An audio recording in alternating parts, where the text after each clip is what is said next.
اكتشفت الفتاة مشهدا غريبا. رأت في شاشة المراقبة الرجل ذو الملابس السوداء يظهر خارج الباب، فأدركت أن لصا اقتحم. أرادت الاتصال بالشرطة، لكن الهاتف أغلق لانخفاض البطارية. ومع اقترابه من الباب نهضت جين مي وأغلقت الأبواب والنوافذ واستعدت لشحن هاتفها. لحسن الحظ لم يرى الداخل من الزجاج، وبعد وقوفه للحظة غادر. عندما تذكرت جين مي أن الفيلا تحتوي على باب خلفي غير مقفل ركضت لتأمين الباب، وبالفعل جاء الرجل ذو الملابس السوداء إلى الباب الخلفي، وعندما غادر شحنته بصعوبة ووجدت لا إشارة. الرجل ذو الملابس السوداء قد دمر الإشارة الخارجية مسبقا، وكان قلق ولا يعرف كيف يطلب المساعدة. رأى جهاز إنذار الدخان فوق رأسه، فكر في فتح موقد الغاز لإشعال النار. لم تتوقع جين مي أن الغاز في المنزل قد نفد، فاستخدمت علبة من الكبريت. استخدمت كل الكبريت قبل الاتصال بالشرطة.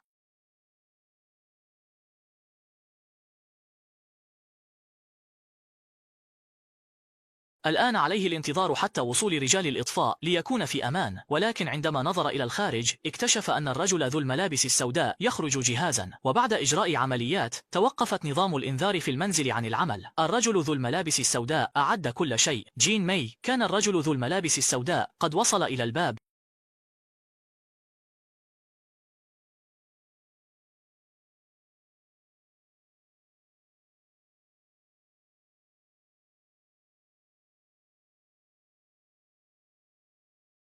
لم تتمكن أدوات الرجل من فتح البوابة، وبعد عدة محاولات غادر. ظنت جين مي أنه هرب، وعاد وضرب الباب، ثم تجول بحثا عن اختراق.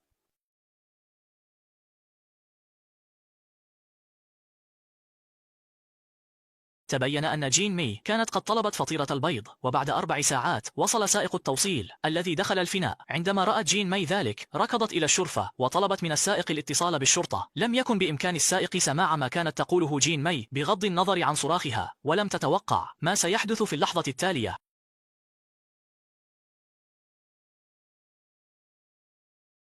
يبدو أن الرجل ذو الملابس السوداء كان ينوي قتلها وإسكاتها. حتى الليل لم يغادر الرجل، وكانت جين مي تشعر بالقلق وتتنقل. استغلت غفلته ففتحت السيارة سرا، ثم ركضت للخارج لتستعد للهروب، لكن السيارة لم تستجب حيث كان قد دمر محركها بالفعل. فجأة ظهر من بعيد، ولم يكن أمام جين مي سوى العودة إلى المنزل. جلست تبكي يأسا، سمعت صوتا خارجيا. رأت الرجل بمسدس لهب مستعدا لحرق قفل الباب. أخذت جين مي سكينا وقررت مواجهة الرجل بشجاعة. الآخرون على وشك اقتحام الباب. خاف وهرب. هرب من الباب الخلفي. خرج. تبعه رجل بملابس سوداء، ولم يعد جين مي.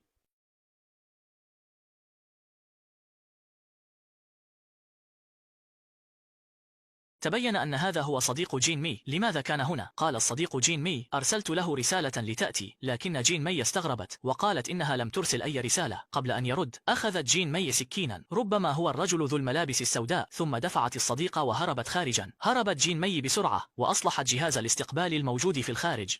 بعد أن حصل على الإشارة تمكن من الاتصال برقم الطوارئ.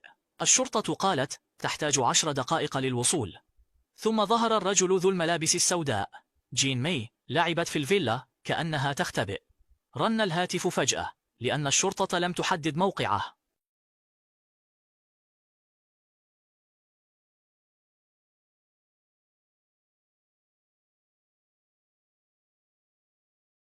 عندما كان الرجل يستعد سمع صوت صفارة الشرطة في الخارج. أدرك أن الأمور سيئة فتخلى عن خطته. اللص سقط من النافذة وهرب ومات. وعندما أزال الشرطة القناع انهارت جين مي، إذ تبين أنه صديقها. في اليوم التالي اتصلت جين مي بالشخص الذي ركب الكاميرات للحصول على التسجيل، لكنه أخبرها. أخذ الأب التسجيل فأثار شكوك جين مي. انفصل والداها. كانت جين مي تعيش مع والدتها، وكان الأب يهتم بممتلكات الأم وابنتها. هل كان كل هذا بتوجيه من الأب في الخفاء؟ مساء دعت جين مي والدها لتناول العشاء في المنزل، وعندما دخل الرجل العجوز صب كأس خمر لنفسه، لكن فور شربه شعر بدوار. في تلك اللحظة ظهرت جين مي بعد وضعها المخدر في الشراب. بعد التحقيق اكتشفت أن والدها اشترى لها تأمينا ضخما قبل أسبوع. إذا ماتت جين مي ستصبح الفيلا الفيلا للأب. وتلك الرسالة النصية أرسلها الأب مدعيا أنه صديق جين مي، وفي تلك الليلة هو من ألقى بصديق جين مي من الشرفة. بعد علمها بكل شيء قامت شين مي بنفس الشيء، واشترت للأب تأمينا ضخما واختبأت، وشاهدت الأب يموت ببطء، ويمكنها إثبات للشرطة أن الأب توفي بسبب حساسية نتيجة تناول الأدوية بعد شرب الكحول حتى يتوقف الأب عن التنفس تماما. شعرت جين مي بالراحة وفتحت الباب للخروج.